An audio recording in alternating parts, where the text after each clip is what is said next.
Culture, Arts, and Heritage, Principal Secretary Umi Bashir has dismissed claims made by former Deputy President Rigathi Gachagua that Bomas of Kenya has been sold to a Turkish national.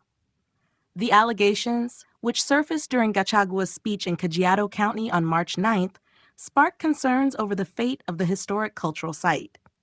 Gachagua asserted that the government had approved the sale, claiming he was the lone voice opposing the move. According to him, Bomas had been handed over to a foreign investor with close ties to a senior government official.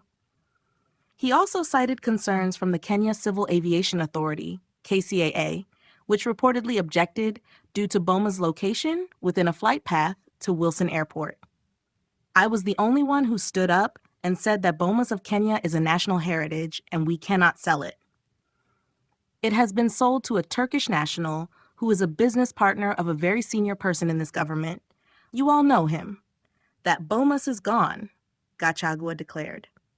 However, in a statement released on March 10th, PS Bashir refuted these claims, calling them not only misleading but also baseless. She reaffirmed that Bomas of Kenya remains government property and has not been sold to anyone. The State Department for Culture, the Arts, and Heritage categorically refutes this allegation. "Bomas of Kenya has not been sold to anyone," Bashir stated, emphasizing that the facility continues to operate as a government-owned institution. Addressing concerns over ongoing development at Bomas, Bashir clarified that the project in question, the Bomas International Convention Complex, BICC, had been approved by the Cabinet on August 8, 2023.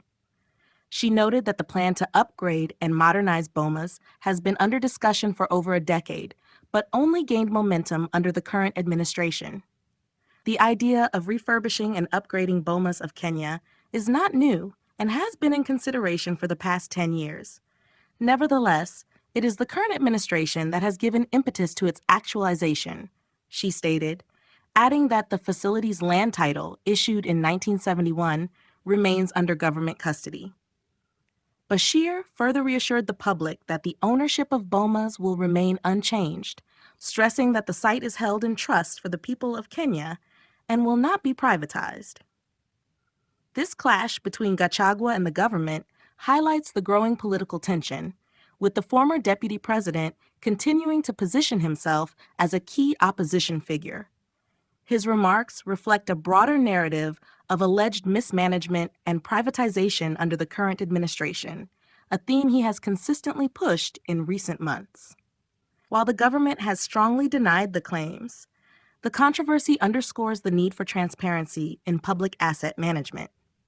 As Bomas of Kenya undergoes renovations, Kenyans will be watching closely to ensure that their cultural heritage remains intact and protected from any questionable dealings.